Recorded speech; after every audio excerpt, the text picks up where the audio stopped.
ब्राह्मणवाडा यशोमंदिर पतसंस्थेच्या आगामी निवडणुकीच्या पार्श्वभूमीवर संस्थापक पॅनलचा प्रचार दौरा ब्राह्मणवाडा गावात मोठ्या उत्साहात पार पडला। या प्रचार सभेला गावातील सभासद बांधव आणि ग्रामस्थांनी उत्स्फूर्त प्रतिसाद दिला। संस्थापक पॅनलच्या उमेदवारांनी आपल्या मनोगतातून संस्थेच्या प्रगतीसाठी घेतलेल्या निर्णयांवर प्रकाश टाकला आणि भविष्यातील विकास आराखड्याची माहिती दिली। गावकऱ्यांच्या उपस्थितीमुळे सभेला विशेष ऊर्जा मिळाली आणि पॅनलच्या नेतृत्वाला भरभरून पाठिंबा मिळत असल्याचे स्पष्ट झालं आणि यावेळी अनेक मान्यवर उपस्थित होते। गावकऱ्यांनी संस्थापक पॅनलला यशस्वी भविष्यासाठी शुभेच्छा दिल्या। प्रचार दौऱ्याच्या यशस्वी आयोजनामुळे संपूर्ण परिसरात उत्साहाचं वातावरण होतं। 2025 ते 30 या कालावधीसाठी होऊ घातलेल्या इलेक्शनच्या प्रचारानिमित्त उपस्थित असलेले सर्व या संस्थेचे संस्थापक आदरणीय मधुकर दादा गायकर, त्यांची सर्व टीम आणि सर्व मतदार बंधू भगिनींनो, आतापर्यंत अनेकांनी अनेक सांगितलं आणि ती वस्तुस्थितीला धरून सांगितलं। कुणी वैयक्तिक टीका केली नाही, ती आपल्याला करायची नाही। ह्या ब्राह्मणवाडा आणि हा नगर जिल्हा सहकाराच्या दृष्टीने फार प्रसिद्ध आहे। नुसता देशातच नाही तर आशिया खंडामध्ये सहकाराचा पाया घालणारा हा नगर जिल्हा आहे। पद्मश्री विखे पाटलांनी पहिला सहकारी तत्वावर सहकारी साखर कारखाना काढला। ज्या भाऊसाहेब भांड्यांनी जिल्हा बँकेचं नेतृत्व केलं त्यावेळेस ही जिल्हा बँक आशिया खंडामध्ये सहकारी तत्वावर चालणारी 1 नंबरची बँक होती आणि त्यानंतर त्यांचाच वसा घेऊन आदरणीय मधुकर दादा आणि त्यांच्या टीमने 1979 साली जो पतसंस्था यशोमंदिर सहकारी पतसंस्था स्थापन केली। ही पतसंस्था देखील महाराष्ट्रामध्ये शिखरावर आहे। तरी पण काही नतद्रष्टे तिला दृष्ट लावायचा प्रयत्न करतायत। आदरणीय याची हुलवळे साहेब हे सर्वांना बरोबर घेऊन आणि यांच्या बरोबरच इतकंच नाही तर त्या संस्था स्थापन झाल्यानंतर याची साहेबांना यांनी सभासद करून घेतलं आणि त्यानंतर त्यांनी सर्वांना सामावून घेऊन एवढ्या वर्ष या पतसंस्थेची विकास करण्यासाठी त्यांनी हातभार लावला। परंतु आता मात्र त्यांचा वासा आणि वारसा सांगणारे मात्र त्यांच्या विचाराशी प्रतारणा करत आहेत, हे मात्र दुःख वाटतं। आणि म्हणून कदाचित हुलवळे साहेब आसमान से कर रहा है पुकार, बेटा क्यों कर रहा है अविचार, असा अविचार चालणार नाही। सहकार हा विश्वासावर चालत असतो आणि विश्वास जर गमावला तर अनेक संस्थांचं काय झालं हे तुम्हाला माहीत आहे। आमचे काही विरोधक विरोधामध्ये प्रचार करतात, पण जे विरोधात प्रचार करतात ते ज्या संस्थेचे प्रमुख आहेत त्या संस्थेची आज काय अवस्था आहे हे एकदा तुम्ही बारकाईनं पहा। 1000-2000चा विड्रॉल सुद्धा अशक्य झाला आहे। मग अशा लोकांच्या हातात सत्ता द्यायची आहे काय? अशा लोकांच्या हातात सत्ता द्यायची आहे काय? आमच्या विरोधकांचा जो प्रचार करतात त्यांना स्वतःला सहकार कायद्यानुसार मतदार सुद्धा करता येत नाही। एवढ्या सहकार कायद्याची पायमल्ली करणारा जर विरोधी पक्षाचा प्रचारक असेल तर त्यांना आपण मतदान करणार काय? असं करता कामा नये। हे संस्थापक पॅनल आहे। संस्थापक येत होता, संस्थापक जात होता, संस्थापक येत होता, संस्थापक जात होता, संस्थापक लोकांना भेटला, संस्थापक लोकांना खटकला, परंतु अनेक लोकांनी संस्थापक उचलून धरला आणि यशो मंदिरच्या शिखरावर नेऊन ठेवला। आणि म्हणून अशा पद्धतीचं जे काही आपलं संस्थापक पॅनल आहे आणि आता सांगितलं की जन्म देणारा त्या रोपट्याची शेवटपर्यंत चांगल्या पद्धतीने काळजी, फार चांगला विचार आहे। त्याला असं कधीच वाटत नाही की आपण लावलेलं रोपटं अडचणीत यावं, असं त्याला कधी वाटत नाही।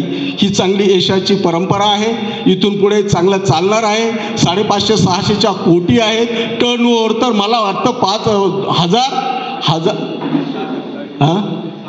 600 कोटी आणि टर्नओव्हर तर 1000 कोटीच्या पुढे असेल। ठेवीच एवढे आहेत। अशा पद्धतीचं ही जी काही संस्था आहे महाराष्ट्रामध्ये 1 नंबरची आदर्श पतसंस्था आहे। इतकंच नाही तर याच मंडळीच्या नेतृत्वाखाली या पतसंस्थेला शासनाने अनेक वेळा गौरवलेलं आहे आणि म्हणून अशा ह्या ह्या संस्थेचे सर्व संचालक मंडळ आणि जे काही आता प्रतिनिधी जे काही उमेदवार आहेत, उमेदवाराची ओळख SS आरोटे साहेबांनी करून दिलेली आहे. सर्व क्षेत्रातील नामचीन सगळे सदस्य आहेत, उमेदवार आहेत आणि फार चांगल्या पद्धतीनं ते या काम करतील. अशोकराव वाळुंज साहेबांचा आता उल्लेख झाला. अशोकराव वाळुंजांना तर आम्ही हेडमास्टरच म्हणतो. ज्यावेळेस आपल्या महाराष्ट्राचं नेतृत्व करत असताना शंकरराव चव्हाण होते ना, शंकरराव चव्हाण हातामध्ये छडी घेऊन महाराष्ट्राला शिस्त लावायचं काम करत होते. अशा पट्टीत मोडणारा आमचा अशोकरावजी आहेत. त्याचप्रमाणे संस्थापक आहेत, BR आहेत, BG आहेत. खरं म्हणजे सगळेच लोक, आमचे दिनेशचंद्र घुलवळे साहेब आहेत. हे सगळे हे नुसते यशो मंदिरला नाही तर सर्व सहकाराला, महाराष्ट्राच्या सहकाराला गवसणी घालण्याची क्षमता असलेले सर्व उमेदवार आहेत आणि म्हणून यांना प्रचंड मताने 6 तारखेला कपबशीची या निशाणीवर शिक्का मारून यांना प्रचंड निश्चितच 100% निवडून येणार आहे. त्याबद्दल नाही. मी अकोल्यामध्ये असतो, अकोल्यामध्ये काम करत असताना सुद्धा अकोल्यामध्ये शाखा आहे. अनेकांचं असं कधी कधी वाटतं का अकोल्यामध्ये हे यांचे नातेवाईक आहे, त्यांचे नातेवाईक आहे. सहकार हा नातेवाईकांवर नाही तर सहकार्यावर चालत असतो. इथून मागे त्यांचे नातेवाईक होते, त्यावेळेस आम्ही काम करत होतो आणि म्हणून अकोल्यामध्ये सुद्धा जवळजवळ 1400 सभासद आहे. पण निश्चितपणे सांगतो, होणाऱ्या मतदानामध्ये 70% मतदान हे संस्थापक पॅनललाच होईल. बाकीच्यांनी किती लक्ष घालू द्या, किती काय. आमच्या काही तालुक्यातले काही पुढारी काल आले होते आणि असं करा तसं करा हे सांगत होतो. म्हटलं तुम्हाला यशो मंदिर माहीत आहे का? मी आदरणीय गायकर साहेबांना सांगितलं, म्हटलं आपल्या तालुक्याचे पुढारी यशो मंदिरचा काही गंध नसताना काहीतरी प्रचार करायला आले होते. तर म्हणे त्यांना कुणी सांगितलं? त्यांच्या ताब्यात असलेल्या संस्था चालवा हो. ज्यांनी इथं आले मार्केट कमिटीचे म्हणतात. सांगा मार्केट कमिटीची अवस्था काय आहे? आमचा सचिन इथं आहे, सचिनच मला सांगत असतो काय काय मार्केट कमिटीची अवस्था. पर कर्मचाऱ्यांना पगार देण्याची, मारुती घुगऱ्यांना महाग. अशा पद्धतीचं जर यांच्या ताब्यात असलेल्या संस्थांची अवस्था असेल तर चांगल्या चाललेल्या संस्थेच्या बाबतीत नेतृत्व तुम्ही त्यांना देणार आहे काय?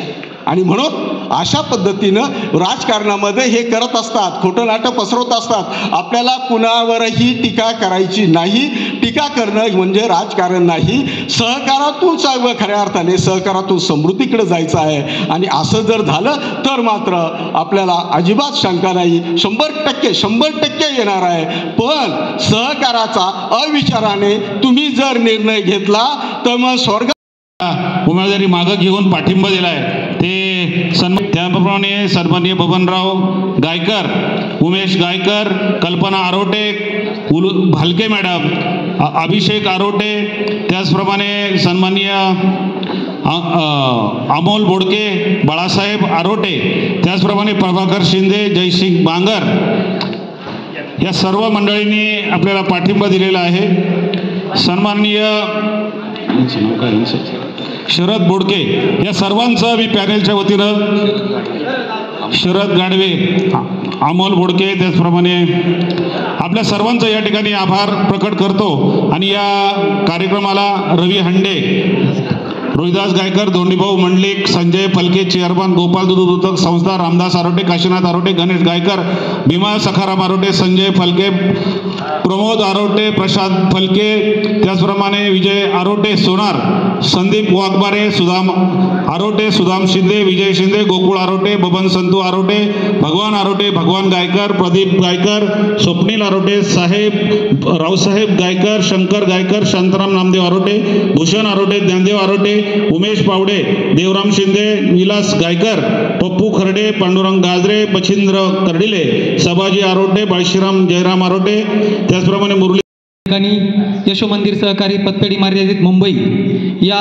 पतसंस्थेच्या संस्थापक पॅनलच्या प्रचाराच्या निमित्तानं या ठिकाणी व्यासपीठावर उपस्थित असणारे सर्वच मान्यवर, त्याचप्रमाणे या सभेसाठी आवर्जून उपस्थित असणारे सर्व सभासद बंधू आणि भगिनींनो, खरं तर गेल्या काही दिवसापासून जोरात प्रचार चालू आहे. परंतु कुठलीही आर्थिक संस्था ज्यावेळेस चालवायची असती त्यावेळेस त्या आर्थिक संस्थेमध्ये जशी तरुणांची गरज असती तशी ज्येष्ठांचीही गरज असती. म्हणून मी संस्थापक पॅनलला मनापासून धन्यवाद देतो की त्यांनी अतिशय सुंदर पॅनल या ठिकाणी उभा केला आहे. मित्रांनो, खरं तर या ठिकाणी या संस्थेच्या काही जे उमेदवार आहेत, मला जो त्यांचा अनुभव आला तो मी या ठिकाणी तुम्हाला सांगतो. खरं तर याआधी BG गायकर साहेब अध्यक्ष होते आणि मी त्यांचं काम खरंच जवळून पाहिले. कारण ज्यावेळेस मार्च असायचा स्वतः वसुलीसाठी मोटरसायकलवर पाठीमागं बसून गायकर साहेबांनी काम केलेलं मी पाहिलंय. कारण बऱ्याच वेळा त्यांचा जो वसुलीचं काम झाल्यानंतर आम्ही बरोबर ओतूरवरून ब्राह्मणवाड्याला यायचो. म्हणजे असं चांगलं काम आणि 100% योगदान या माणसांचं आहे. म्हणून आपल्याला सगळ्यांना या माणसांबरोबर उभं राहण्याची गरज आहे. मध्यंतरीच्या काळामध्ये माझ्या एका मित्राचं अपघाती निधन झालं आणि खरं तर ते समजल्यानंतर भानदास आरोटे होते. त्यांनी मला फोन केला आणि सांगितलं का त्यांचा विमा आहे आणि त्याचे संबंधित कागदपत्र सुद्धा मामा होते, मी होतो, विजय आरोटे होते. आम्ही सर्वांनी ते कागदपत्र त्या संस्थेत जमा केले आणि तो विमा ह्या संस्थेच्या माध्यमातून त्यांच्या कुटुंबियांना मिळवून दिला. म्हणजे सभासदाच्या प्रत्येक सुखदुःखात उभं राहायचं काम हे मंडळी आतापर्यंत करत आलेले आहेत. ब्राह्मणवाड्याच्या जडणघडणीमध्ये यात्रा असो, आपल्या सतीचा एवढा मोठा जो सभामंडप केला त्यामध्ये या प्रत्येक गोष्टीमध्ये या सगळ्या मंडळींचा मोठा सहभाग असतो. खेद ह्या गोष्टीचा वाटतोय की आपल्या गावच्या जडणघडणीमध्ये एवढा मोठा ह्या मंडळींचा सहभाग असताना आपलेच काही मित्र विरोधात काम करताय. असो, त्यांनाही शुभेच्छा आहेत. मी आपणा सर्वांना विनंती करतो की येणाऱ्या 6 तारखेला कपशीच्या चित्रापुढं शिक्का मारून या सर्वच उमेदवारांना आपण भरघोस मताने विजयी करावा अशी मी आपणास विनंती करतो आणि थांबतो. जय हिंद, जय महाराष्ट्र, जय शिवराय. संस्थेच्या होऊ घातलेल्या 2025च्या निवडणुकीच्या निमित्ताने आजच्या या सभेचे अध्यक्ष तसेच व्यासपीठावर उपस्थित असलेले सर्व सन्माननीय मान्यवर आणि माझ्यासमोर जे यशोमंदिर सहकारी पतसंस्थेचे हितचिंतक व सभासद बंधू आणि भगिनींनो, खरे पाहता 2025चं हे यशोमंदिरचं इलेक्शन जर म्हणलं तर थोडंसं माझ्या दृष्टीने मला थोडंसं आगळं वेगळं वाटतं आहे. त्याचं कारण असं आहे, थोडंसं दादा व्यक्त होतं आहे तुमची परमिशन घेऊन की मागचं इलेक्शन जर पाहिलं 5 वर्षापूर्वीचं आणि आत्ता 2025 जर पाहिलं तर माझ्यासारख्या सभासदाला एक प्रश्न पडतो की नेमकी प्रश्न मतदानाचा आहे. आणि मगाशी बोडके साहेबांनी चांगलं सांगितलं किंवा आमच्या जाधव साहेबांनी स्वतः सांगितलं की मतदान हे सहकार पतसंस्थेचं मतदान जे आहे आत्ताचं किंवा कुठल्याही असेल संस्थेचं किती जरा क्लिष्ट असतं, त्याला आपण क्रॉस वोटिंग म्हणतो. हा मुद्दा मगाशी जाधव साहेबांनी जो मांडला आणि बोडके साहेबांनी तो अतिशय महत्त्वाचा आहे. परंतु जेव्हा सहकारमधलं का अर्थशास्त्र असतं म्हणजे अर्थ बजेट असतं त्यामध्ये, आणि या अर्थ बजेटामध्ये काम करत असताना अनेक गोष्टी आपल्या खांद्यावर घ्यायच्या असतात, काही गोष्टींची अपवादे असतात, ती अपवादे आपण झेलायची असतात. आणि मगाशी मी जे बोललो की 2025चं इलेक्शन माझ्यासारख्या साध्या सर्वसामान्य सभासदाला म्हणतो मी जाणीवपूर्वक की थोडंसं क्लिश असं वाटतं की मागच्या वर्षाचं पॅनल आत्ताचं पॅनल, या पॅनलमध्ये तसं जर पाहायला गेलं तर दादा दिलगिरी मगाशीच व्यक्त केलेली आहे. सगळं नात्यागोत्याचं राजकारण माझ्यासारख्याला वाटतं, म्हणजे माझ्या दृष्टीने वैयक्तिक बोलतो मी. असो, परंतु यशोमंदिरचं जर 47 वर्ष होऊन गेले त्याचा जर आलेख जर पाहिला तर हा उंचवत गेलेला आहे. अनेक इलेक्शनं झालेले, अनेक निवडणुका झालेल्या आहे. त्यामध्ये खेळीमेळीच्या वातावरणामध्ये आत्तापर्यंत इलेक्शनं पार पडलेले आहे. असं वैयक्तिक गालबोट आत्तापर्यंत ह्या इलेक्शनमध्ये यशोमंदिरच्या कधी लागलेलं नाही. आणि अशाच पद्धतीनं होऊ घातलेलं हे 2025चं इलेक्शनसुद्धा व्हावं अशी माझी सर्वसाधारण सभासदाची इच्छा आहे. आणि मुद्दा तर तोच आहे, क्रॉस वोटिंगमध्ये आपलं मतदान फेल होतं आहे, म्हणजे बाद होत आहे. कृपा करून क्रॉस वोटिंगच्या कुणी जास्त भानगडीत पडायचं नाही. आणि जे आपलं संस्थापक पॅनल आहे, सर्वच जणांच्या वक्त्यांच्या तोंडून ऐकलं का ब्राह्मणवाडा पण आमच्या गोकुळ आणि आमचे जे SS आरोते जे सूत्रसंचालन करतात त्यांनी सांगितलं आहे. आणि खऱ्या अर्थाने बाळासाहेबांनी खरं सांगितलं, ब्राह्मणवाडा हे सेंटर होतं आणि ही जी बाकीची जी 12 गावं आहे ही त्या ब्राह्मणाला टच असायचं, म्हणजे म्हणून ब्राह्मणवाडा सेंटर आहे. या परिसरामध्ये यशोमंदिरचे सर्वच सभासद असतील किंवा हितचिंतक असतील, यामध्ये अनेक आत्तापर्यंत ज्या संचालकांनी काम केलेलं आहे. परंतु शेवटी संस्थेचं हित पाहिलं जातं आणि त्या ठिकाणी हे इलेक्शन लागलेलं आहे. परंतु हे संस्थापक पॅनल त्यांचा इतिहास माझ्या अगोदरच्या वक्त्यांनी सांगितलेला आहे. अतिशय सुंदररित्या आत्तापर्यंत त्यांनी चांगल्या पद्धतीने काम केलेले आहे. आणि आर्थिक बजेट जे आपलं आहे 600 कोटीवर ही संस्था नेऊन ठेवलेली आहे. त्यामध्ये आमचे MS गायकर असतील, सहकार मुळशी, तर यांच्या या पॅनलला, संस्थापक पॅनलला आपण सर्व सभासदांनी पुन्हा 2025 ते 2029च्या या कारभारामध्ये संधी द्यावी आणि त्यांच्या असणाऱ्या या कबशी चिन्हावर सर्वांनी शिक्का मारून या संस्थापक पॅनलला निवडून द्यावं अशी मी या ठिकाणी विनंती करतो. थांबतो. 1980 साली आपली संस्था 1980 साली आपली संस्था स्थापन झाली. मधुभाऊ हे त्यावेळचे ते मुख्य संचालक होते जे त्या संस्थेचे. त्यांच्या मार्गदर्शनाखाली आम्ही यशोमंदिर उभी केली. संस्था छोटीशी होती. उभी करताना भरपूर त्रास झाला. आम्ही कधी 1 रुपयासुद्धा खर्च न करता ही संस्था रजिस्टर केली. फक्त 20 रुपये खर्च झालेला या संस्था रजिस्टर करायला.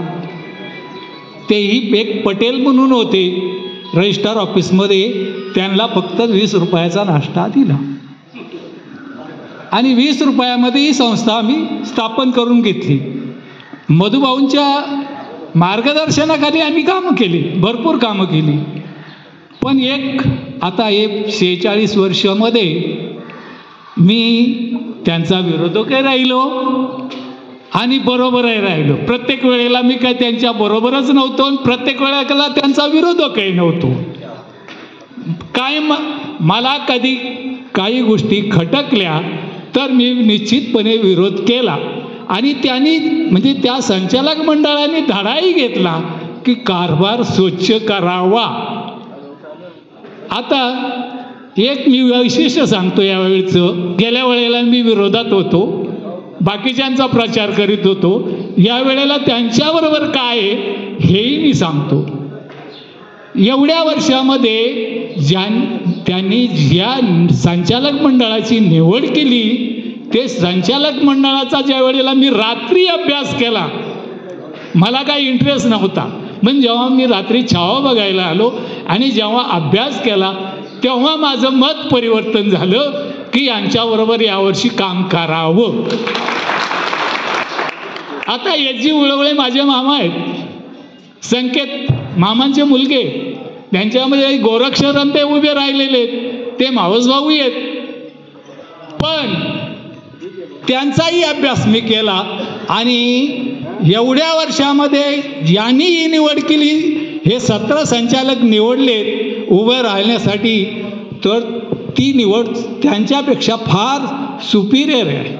म्हणून मी रात्री माझं मत परिवर्तन झालं आणि मी त्यांच्याबरोबर उभा राहिलो. गेल्या वेळेला माझे मित्र वाळूंसारखा माणूस, चांगला माणूस आहे, गेल्या वेळा त्यांनी डावललं, मला राग आला, मी त्यांच्याबरोबर उभा राहिलो. माझा स्वतःचा खर्च करून मी काम केलं. 2 दिवस मी रिक्षा घेऊन फिरत होतो. मी काय त्यांच्याकडे पैसे मागितले नाहीत, मला एक वाटलं म्हणून मी काम केलं. तर आपण आता निगेटिव्ह विचार करायचा नाही, पॉझिटिव्ह विचार करायचा. यशोमंदिर हे नाव मीच दिलेलं आहे, पण ते नावाचा मला सार्थ अभिमान आहे आणि तुम्हाला सुद्धा असला पाहिजे. कारण हे नाव एवढं विचारपूर्वक मी 2 दिवस रात्रीचा विचार करत होतो काय नाव द्यायचे या संस्थेला. आम्ही पहिला ब्राह्मणवाडाच ठरवत होतो, पण ब्राह्मणवाडा म्हणजे जरा संकुचित झालं असतं म्हणून यशोमंदिर हे नाव आम्ही त्यावेळेला 5 नावं दिली होती. त्याच्यात यशोमंदिर हे पहिलं नाव होतं आणि ते सिलेक्ट झालं. आणि आज यशोमंदिर पाया आणि मंदिर, हे मंदिर किती मोठं झालंय याचा मला सार्थ अभिमान आहे. आणि 6 तारखेला तुम्ही या 17 लोकांना कप बसी जेवढे 17 दिसली कप बसी दिसेल, जिथे कप बसी दिसेल तिथे तुम्ही शिक्का मारा. कोणीतरी म्हणलंच कप बसी तोडू नका, शिक्का मारा. शिक्का मारा आणि यांना विजयी करा. धन्यवाद. असलेल्या सर्व बंधू भगिनींनो, मातांनो, इथं ब्राह्मणवाडा गावात आम्ही बसलो आहे. मला वाटलं होतं ब्राह्मणवाडेकरांशी बोलता येईल, पण इथं मसोंडीकर आले, भोजदरीकर आले, सगळेच परिसर एकत्र जमलेले आहेत. आणि गोकुळ ज्या वेळेला इथं बोलत होते, गोकुळ आरोटे आपल्या श्रीकृष्ण डेअरीचे चेअरमन, त्यांनी खूप महत्त्वाची गोष्ट इथं काही निदर्शनास आणून दिली. मी त्यावेळेला म्हटलं का आता याच्यानंतर मला बोलू द्या. मित्रो, एक वस्तुस्थिती आपण लक्षात घेतली पाहिजे. आपण सगळ्या परिसराचे लोक जमले म्हणून बोलतो. या यशोमंदिरची स्थापना 1979 साली झाली आणि त्यावेळेला ती MS दादा गायकर आणि बहुसंख्य ब्राह्मणवाडेकर होते. 3-4 जण बाहेरचे होते आणि ही स्थापना झाली. मोठ्या मनानं MS दादांनी आणि त्यांच्या सहकाऱ्यांनी सर्वांना बरोबर घेऊन या संस्थेची स्थापना केली. 2000 सालापासून मी हेच सांगत होतो का MS दादा संस्थापक आहेत, पण संस्थापक म्हणून त्यांना मान्यता मिळवायला मला 2008 साल उजाडावं लागलं. त्यासाठी मला बराचसा संघर्ष करावा लागला. MS दादांसाठी 2001 साली घाटकोपरच्या माणिकलाल मैदानात एक भव्य दिव्य कार्यक्रम घ्यावा लागला. अजितदादा पवार, मधुकरराव पिचड, आनंदराव अडसूळ असे मान्यवर नेते आणावे लागले आणि मग MS दादांच्या नावापुढे संस्थापक हा शब्द लागला. म्हणजे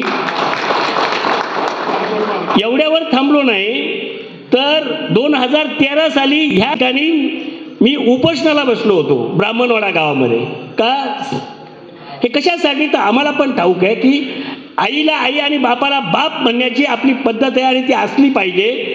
ब्राह्मणवाडेकरांनी संस्थेची निर्मिती केली हे विसरता येणार नाही, याची पुन्हा पुन्हा जाणीव करून देणारा आणि ब्राह्मणवाड्याचा झेंडा घेतलेला माणूस मी तसा एकमेव. मी हक्कानं ह्या ठिकाणी आज बोलतो. त्याच्या पुढचं सांगतो की या संस्थेची रचना अशी झालेली आहे की एखाद्यानं कोणी जर म्हटलं का ब्राह्मणवाड्याशिवाय यशोमंदिर तर तेही शक्य नाही. ब्राह्मणवाड्याशिवाय यशोमंदिर जमणार नाही आणि ब्राह्मणवाडेकर म्हणतील की बाकी सगळ्यांना ढकलून देऊ आम्हीच फक्त चालू तर तेही जमणार नाही. हे संस्थेची रचना ह्या जी जाणती मंडळी आहेत, MS दादा, बोडके मास्तर, शेळके मास्तर यांनी त्या काळात जे बनवून तयार केलं त्यात SG उलवळे साहेबांचं नाव घेतलं पाहिजे. ह्या मंडळींनी जी रचना केलेली आहे ती आपल्या पठार भागाची ही संस्था कशी होईल आणि कशी ती पुढं जाईल या दृष्टिकोनातून या मंडळींनी निर्मिती केली. आणि मला आज पुढचं बोललं पाहिजे की आता गेली 2 वर्ष मी ह्या पॅनलच्या निवडीच्या प्रक्रियेमध्ये मी सहभागी आहे आणि ह्या पॅनलची म्हणजे कोण उमेदवार असले पाहिजे याची निवड केलेली आहे माननीय BG गायकर साहेबांनी. त्यांची 2 वर्षापासूनची तळमळ, एक उमेदवार निवडण्यासाठी त्यांची चाललेला आटापिटा हा मी जवळून पाहिलेला आहे. आता BG गायकरांनी मनावर घेतला असतं भानुदास BR म्हणले असते नाही 6च्या ऐवजी आपले 7-8 करून टाकू ना ब्राह्मणवाड्याचे, पण तसं केलं नाही. 6वरच थांबले. ही ब्राह्मणवाडेकरांची दानत हे ध्यानात ठेवलं पाहिजे आपल्या सगळ्या मंडळींनी आणि त्याला आपण सॅल्यूट केला पाहिजे.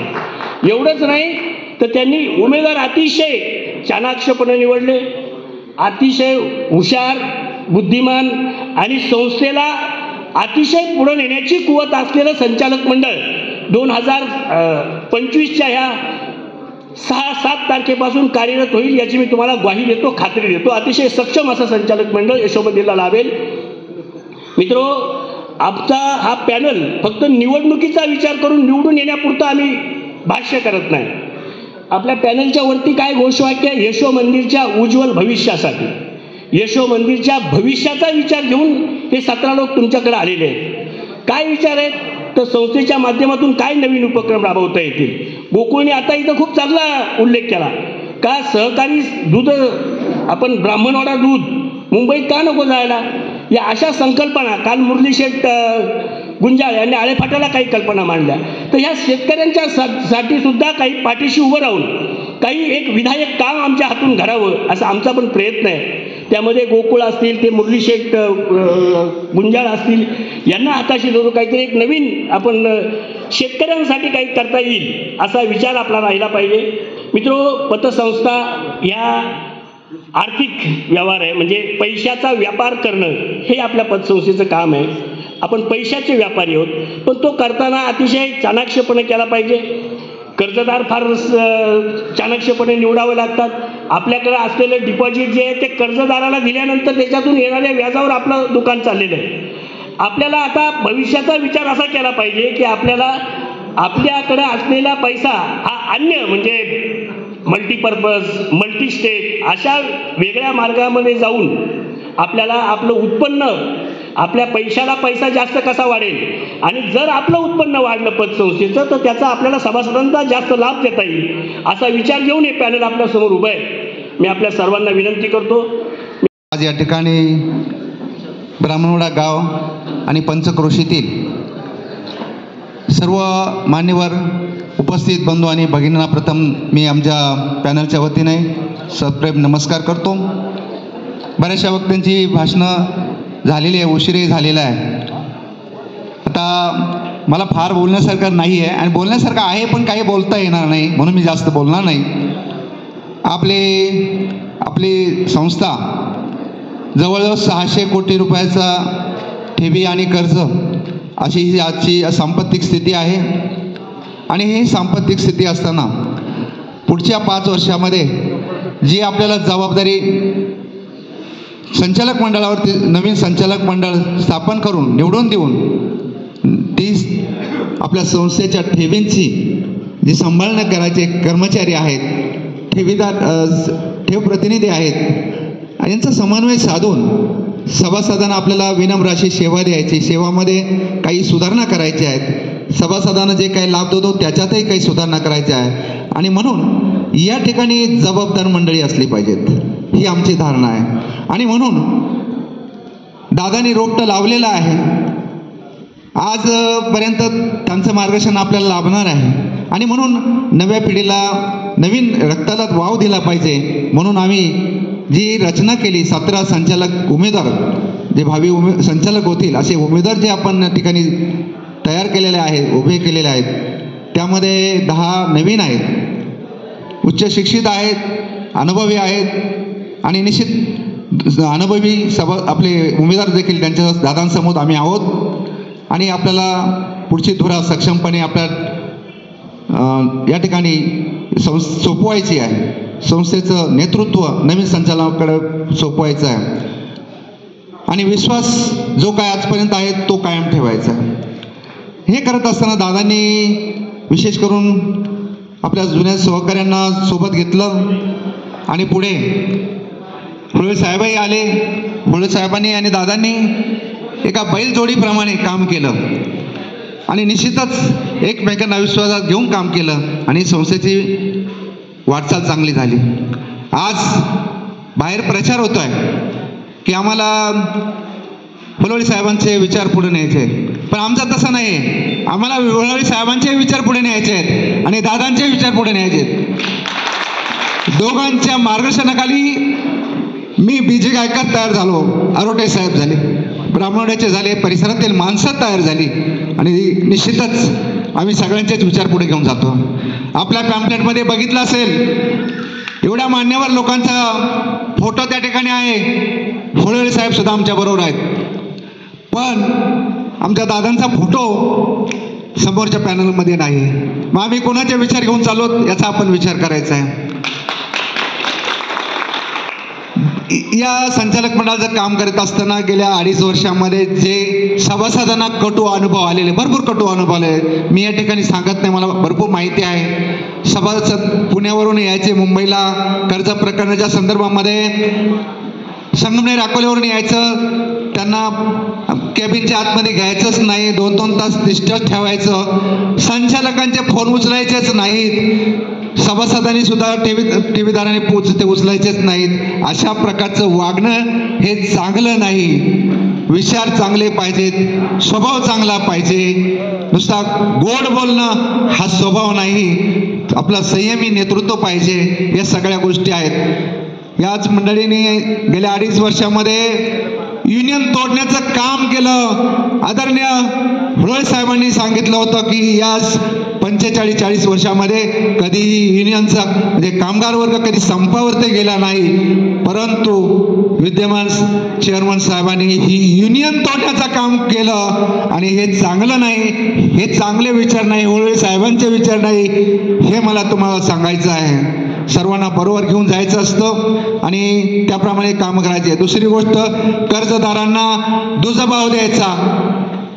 आकुर्डीचा सभासद आहे, तिथे मॅनेजर कोण आहे, अकोल्याला मॅनेजर कोण आहे, हे ब्राह्मणवाड्याचेच आहेत का? तर मग ते त्यांना कर्ज पास करायला जाणार, तारांबळ काय फाईली 5-15 दिवस पेंडिंग ठेवायच्या. अशा प्रकारचं वागणं सुद्धा हे बरोबर नाही आणि हे विचार होळवे साहेबांचे नव्हते. अशा प्रकारचं काम केलं, कर्मचाऱ्यांमध्ये दुजाभाव निर्माण केला आणि गावागावांमध्ये असा एक आपला देश नाही तर कर्मचाऱ्यांची बदली करताना सुद्धा आकाशाने बदल्या केल्या गेल्या. आता अकोल्याला राहणारा माणूस ओतूरला कामाला किंवा ब्राह्मणवाडा शाखेत काय त्यांची अवस्था असते, 6 वाजता अंधार पडतो पावसाळ्यामध्ये, मोटरसायकलवर जायचं याचं हे बघता कुणाचं, आमचीच मंडळी काय असेल, आमच्याच लोकांना त्रास द्यायचा आणि आपल्या मंडळींना जवळ बदला ठेवायचा, हे विचार साहेबांचे आहेत का? आणि म्हणजे तेच तुम्ही विचार पुढे नेणार का, हा मला तुम्हाला प्रश्न विचारायचा आहे. तेव्हा आम्ही कुणाशी आकाशाने वागणारी मंडळी नाहीत, सर्व समावेशक आमचे विचार आहेत आणि सगळ्यांना चांगलीच संधी देणार आहे. बऱ्याच गोष्टी बोलण्यासारख्या आहे, परंतु मी आता बरेच जण बोललेत, माझ्याकडे भरपूर भांडवल आहे, पण मी जास्त बोलणार नाही आणि फक्त एकच धडा घ्यायचा आहे. आपले उमेदवार तगडे आहे, आपल्या उमेदवारांना बॅकग्राऊंड चांगली आहे आणि आपण सर्वजण सभासद त्यांच्या आपले मतदार बंधू आणि भगिनी आमच्या पाठीशी आहे. काल आम्ही जुन्नर तालुक्यामध्ये प्रचार दौरा केला, सगळ्याच ठिकाणी उत्स्फूर्तपणे आपल्याला पाठिंबा मिळत आहे. आज आपण ब्राह्मणवाडा परिसरामध्ये फिरतो आहे आणि नक्कीच आजचा ही सभा आम्हाला सांगून जाते की याही ठिकाणी आजच्या सभेला सुद्धा आम्हाला ज्या ठिकाणी दौरा असेल तिथे आम्हाला उत्स्फूर्त साथ मिळणार आहे. उद्या दौरा या ठिकाणी कळंब मार्गे उत्कोतूळ मार्गे अकोल्याला जाणार आहोत. त्याही ठिकाणी 5 वाजता सभेचं आयोजन केलेलं आहे. त्याही ठिकाणी अकोल्यातले बरेचसे सभासद परत उपस्थित राहणार आहेत. संध्याकाळी 7 वाजता संगमनेर येथे पुणा, नाशिक, ठाणा अशा सर्व जिल्ह्यातील गावोगावी माणसं एकत्र आली आणि ही यशोमंदिर सहकारी पतसंस्था निर्माण झाली. खरं म्हणजे कुणीतरी अहमभावाने किंवा काहीतरी म्हणतं का ही ब्राह्मणवाड्याची संस्था आहे. यशोमंदिर काढताना एम.एस. दादांनी किंवा इतर जी माणसं असतील यांनी इतकी संकुचित कल्पना कधीच केली नव्हती की ही मर्यादित माणसांची सहकारी संस्था व्हावी. म्हणूनच आज जिल्हा परिषदेला जेवढं मतदान नसतं तेवढं 1 लाख लोकांचं सभासदत्व निर्माण झालंय. म्हणूनच यशोमंदिरची व्यापकता किती मोठी आहे आणि संकुचित माणसांना एवढंच सांगावंसं वाटतं की अशा प्रकारचे संकुचित विचार ही ब्राह्मणवाड्याची संस्था, ब्राह्मणवाडेकर एकत्र अशा प्रकारचा आविर्भाव गेले 10-15 दिवस मी व्हॉट्सअपला बघतो. मला कधी कधी खंत वाटते की हा हायजॅक प्रचार कशासाठी केला जातो. एखाद्या गावाची बदनामी, अहो ब्राह्मणवाडा म्हणजे बेलापूर आहे, ब्राह्मणवाडा म्हणजे जाचकवाडी आहे, ब्राह्मणवाडा म्हणजे संगमनेर आहे, अशा पद्धतीची भावना असावी. असो, मी जास्त काही सांगत नाही, परंतु सहकारी संस्था टिकली पाहिजे आणि या सहकारी संस्थेच्या माध्यमातून जे गोरगरीब जनतेचे, मग मुंबई निवासी असतो, ग्रामीण निवासी असतो, यांचे आर्थिक व्यवहार, आर्थिक कुटुंबे अशी सुस्थितीत झाली पाहिजे अशा प्रकारची मनोभावना या संस्थेतून गेले 47 वर्ष निर्माण होत आहे. 300 कोटीच्या पुढे ठेवी, 350 कोटीच्या पुढं कर्ज, यातून जो समाज विकास साधला जातो तो निश्चितच ग्रामीण दृष्टिकोनातून अतिशय महत्त्वाचा आहे. साहेब, तुम्ही जे संकल्पना मांडला की ग्रामीण भागामध्ये शेतकऱ्यांच्या सुविधेसाठी शीतगृहाची तुम्ही कल्पना मांडली की शेतकऱ्यांना शीतगृह व्हावे, त्यातून शेतीमालाची टिकाऊ क्षमता वाढवावी आणि शेतकऱ्यांचा विकास व्हावा, पर्यायाने समाजाचा सभासदांचा विकास व्हावा. अतिशय चांगली अशी कल्पना आहे. परंतु माझंही असं मत मी अनेक वेळा आपल्याला बोलून दाखवलेलं आहे की या भागामध्ये दररोज 50,000 लिटर दूध निर्माण केलं जातं आणि या दुधाला शासनाच्या नियमाप्रमाणे 3-5-8-5 असं 27 ते 32 रुपयापर्यंत भाव मिळतो आणि खाणाऱ्याला मात्र ते 57 रुपयापर्यंत चालतं. ह्या मधल्या प्रक्रियेचा कुठेतरी भांडवलाचा उपयोग करून या परिसरामध्ये तुम्ही या दूध उत्पादकांच्या हितासाठी, जेणेकरून ही तुमची जी स्टोरेजची कल्पना आहे, कोल्ड स्टोरेजची कल्पना आहे, त्याच पद्धतीचं ब्राह्मणवाडा दूध म्हणून मुंबईला डायरेक्ट ती पिशवी 50-57 रुपयाला विकली पाहिजे आणि त्या शेतकऱ्यांना त्याचा लाभ मिळाला पाहिजे. भविष्यामध्ये अशा प्रकारची धोरणं सहकारी पतसंस्थांनी निर्माण केली पाहिजे. कारण आजची सहकारी चळवळ जर तुम्ही स्पर्धेत उतरवली तरच सहकारी चळवळ टिकल, नाहीतर इथून पुढे पैसे कर्ज रुपये घ्यायला कोणीच तयार नाहीये. पैशांचा आजही आम्ही छोटीशी एक संस्था चालवतो, आमच्या काही एक्स्ट्रा 60 कोटी रुपये शिल्लक आहे. आम्ही काय करतोय ते आम्ही डिपॉझिटांचे घेतोय आणि बँकेत ठेवतोय 7%, त्यांना उत्पादक म्हणजे पैशावाल्यांना देतोय 9%. असा विरोधभास होतोय. सुरक्षित कर्जदार मिळत नाही. अशा प्रकारची समस्या सहकारी पतसंस्थेपुढे निर्माण झाली आहे. म्हणूनच कुठेतरी स्पर्धेत उतरून, या स्पर्धेतून व्यावसायिक स्पर्धेत उतरून संस्थेचे, आर्थिक संस्थेचे नफे वाढले गेले पाहिजे आणि त्याचे उत्पादकांचं हित, कल्याण झालं पाहिजे आणि सहकार महाराष्ट्रातला प्रबळ झाला पाहिजे. मी जास्त काही सांगत नाही, मी एवढा मोठा पण नाही. मी सर्व उमेदवारांना या निवडणुकीच्या निमित्तानं अतिशय मनपूर्वक अशा शुभेच्छा देतो आणि थांबतो. जय हिंद, जय महाराष्ट्र. या निवडणुकीच्या प्रचारार्थ संस्थापक पॅनलचे सर्व उमेदवार, त्याच पद्धतीने गावातील मान्यवर, परिसरातील मान्यवर, ग्रामस्थ, मतदार बंधू भगिनी, आपण या ठिकाणी मोठ्या संख्येने उपस्थित राहिलात त्याबद्दल या ठिकाणी या गावचा प्रचार प्रमुख या नात्याने आपले मनापासून आभार मानतो. त्याचप्रमाणे कालच गुढीपाडव्याचा सण या ठिकाणी आपण साजरा केला.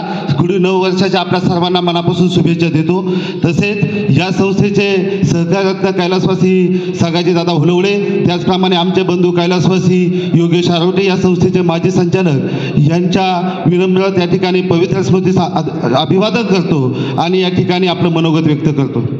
वास्तविक पाहता ही निवडणूक होत असताना आमच्या सगळ्यांचा मानस होता की ब्राह्मणवाडा गावातील सर्वांनी एकत्र येऊन या पॅनलला पाठिंबा द्यावा.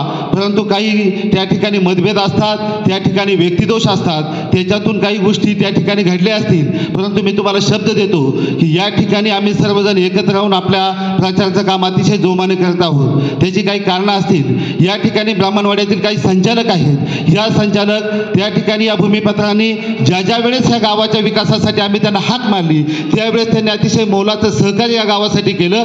आज या ठिकाणी 25-30 लाखाचा जो सती स्मारक ठिकाणी एक हॉल आम्ही तयार केला की लोक पावसाळ्यामध्ये, उन्हामध्ये त्या ठिकाणी दशकिऱ्याला बसायचे, तर त्या अतिशय लोकांची चांगली सोय ह्या लोकांच्या निमित्ताने करून दिली. सांगण्यास आनंद वाटतो, अभिमान वाटतो की या लोकांनी मुंबईमध्ये घरोघर जाऊन वर्गणी गोळा केली आणि ही गावाची गरज त्या ठिकाणी लक्षात घेऊन ती पूर्ण करण्याचं काम केलं. आपल्या सर्वांना त्याबद्दल सुद्धा धन्यवाद देतो. तसेच गावातील यात्रा उत्सव असतील, सण असतील, सुखदुःख असेल, या सगळ्यांमध्ये ही मंडळी आपली कामं बाजूला ठेवून 200-250 किलोमीटरवरून या ठिकाणी उपलब्ध होतात, येतात आणि हेच लोक त्या ठिकाणी विसरणार नाहीत. दुसरी गोष्ट अशी आहे की ज्या वेळेस आपण निवडणुका जाहीर करतो, गावातील अनेक उमेदवारांनी अर्ज भरले, तर त्यामध्ये ब्राह्मणवाड्यातील काही उमेदवारांनी त्या ठिकाणी माघार घेतली. त्याच्यामध्ये आमचे मित्र बाळासाहेब आरोटे असतील, त्याचप्रमाणे विलासदादा आरोटे असतील, त्या अरुण जाधव साहेब असतील, या सगळ्यांनी माघार घेऊन आपल्याला पाठिंबा दिला. तर त्याच्याबद्दल त्यांचेसुद्धा मनापासून आभार मानतो. भविष्यात यांचासुद्धा आपण चांगल्या पद्धतीने विचार करावा अशी आपल्या संचालक मंडळाला त्या ठिकाणी विनंती करतो. दुसरे असे की संस्थापक या नात्याने मी मुंबईमधील जवळजवळ बऱ्याचशा कार्यक्रमांना आपल्या उपस्थित राहतो. परंतु या ठिकाणी जाणीवपूर्वक वाळून साहेब, मी तुम्हाला सांगतो की जाणीवपूर्वक संस्थापकांचा उल्लेख करण्याचं 2-3 वेळा टाळण्यात आलं.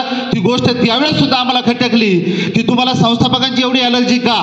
सगाजीदादांच्या बद्दल 100% आम्हाला अभिमान आहे. सगाजीदादांचा स्वभाव चांगला होता, कर्तृत्व होतं आणि सगाजीदादांच्या काळामध्ये 2 पॅनल झाले नाही. सर्वांना बरोबर घेऊन काम करण्याचे या माणसामध्ये त्या ठिकाणी गुण होते. आज ते का घडत नाही याचं आत्मपरीक्षण आपल्याला करण्याची वेळ आलेली आहे. या निमित्ताने आपल्याला बऱ्याचशा गोष्टी त्या ठिकाणी बोलणारे बोलून जातील, परंतु त्याच्याकडे तुम्ही दुर्लक्ष करा.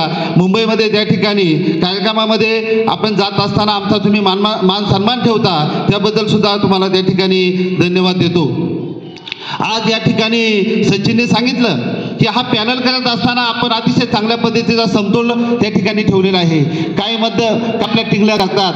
अहो, तर माझा प्रश्न आहे की आपल्या घरामध्ये जर एखादी वयस्कर व्यक्ती असेल तर आपण तिला घराच्या बाहेर ठेवतो का? आज ज्या व्यक्तीचं वय झालं, जर एखाद्याचं कर्तृत्व असेल तर त्याला नेतृत्व देण्यात काय त्या ठिकाणी गैर आहे? आणि हे लोक त्या ठिकाणी नेतृत्व करत असतील तर आपल्याला एलर्जी होण्याचं कारण काय केलं मधुकर दादांनी, MS दादांनी असं काय वाईट केलं? तुम्ही त्यांच्यावर नको ती टीका करता. आम्ही दररोज फेसबुक, व्हॉट्सअपला त्या ठिकाणी ऐकतो, अतिशय गलिच्छ पद्धतीची भाषा वापरता. आपण त्या ठिकाणी लक्षात ठेवलं पाहिजे. एक जण त्या ठिकाणी सहज बोलून गेला की या ठिकाणी यशो मंदिरचं रोपटं लावलं म्हणजे झालं का? जर ही मंडळी निवडून आली तर त्यांनी सांगितलं 100 कोटीच्या ठेवी जातील, 100 कोटीच्या ठेवी जातील, कर्मचाऱ्यांचा हाल होईल. हे होईल का? ह्या लोकांनी त्या ठिकाणी 30 वर्ष काम केलं, ह्या लोकांनी संस्था खड्ड्यात घातली का? तुम्हाला आजच काय हे दिसायला लागलं? जाणीवपूर्वक तुम्ही त्या ठिकाणी टीका करता. टीका करताना आपण भूतकाळाकडे लक्ष दिलं पाहिजे, ह्या मताचा मी आहे. या ठिकाणी या अशोक वाळून साहेबांसारखे एक कर्तव्यदक्ष त्या ठिकाणी अध्यक्ष म्हणून ज्यांनी काम केलं, मला त्यांचा मनापासून हेवा वाटतो. अतिशय शिस्तबद्ध, प्रामाणिक, सुसंस्कृत असं नेतृत्व आहे. चांगल्या पद्धतीने ज्यांचं काम होतं त्यांना सुद्धा तुम्ही त्या ठिकाणी डावलण्याचा प्रयत्न केलेला आहे. या सगळ्यामधून मी सांगतो, जरी त्या ठिकाणी ब्राह्मणवाड्यामध्ये असेल, परिसरामध्ये असेल, व्यक्तिदोषातून काही लोकांनी टीका केली असेल, काही लोक काही बोलले असतील, त्याच्याकडे ध्यान देऊ नका. आपला विजय निश्चित आहे. ज्या वेळेस पायाखालची वाळू सरकली जाते त्यावेळेस लोकांची टीका केली जाते. आणि ब्राह्मणवाड्यामध्ये जरी कोणी विरोधात गेले असेल तर आपल्या सगळ्या संचालक मंडळाला शब्द देतो, आजची त्याची काळजी करण्याचं कारण नाही. ब्राह्मणवाड्यामध्ये 80% मतदान घडून आणण्याची जबाबदारी आमची आहे आणि आपला विजय निश्चित आहे. येत्या 6 तारखेला आपल्या सगळ्यांना त्या ठिकाणी विनंती करतो की आपण कबशी या चिन्हावर शिक्का मारून आपल्या संस्थापक मंडळाला मोठ्या मताधिक्याने निवडून द्या अशी आपणास विनंती करतो आणि संचालक मंडळाला त्यांच्या भावी वाटचाली शुभेच्छा देतो आणि थांबतो. धन्यवाद. महाराष्ट्राचे सर्वमान्य दैनिक समर्थ गावकरी अहमदनगर, पुणे, नाशिक, जळगाव, धुळे, नंदुरबार, सोलापूर, कोल्हापूर, सांगली, सातारा, मुंबई, ठाणे, पालघर, रत्नागिरी, रायगड, सिंधुदुर्ग, नांदेड, उस्मानाबाद, बीड, औरंगाबाद, नागपूर, गडचिरोली, भंडारा, गोंदिया, अकोला, यवतमाळ, बुलढाणा येथून एकाच वेळी प्रसिद्ध होणारे एकमेव दैनिक, सर्वसामान्य जनतेचे खुले व्यासपीठ. संपादक आहेत विश्वासराव आरोटे. मोबाईल नंबर आहे 94 23 38 85 08. दुसरा मोबाईल नंबर 94 23 46 72 72. तिसरा मोबाईल नंबर 75 88 15 0001. वेबसाईट आहे sgavkari.com. मेल आयडी आहे akl gavkari@gmail.com.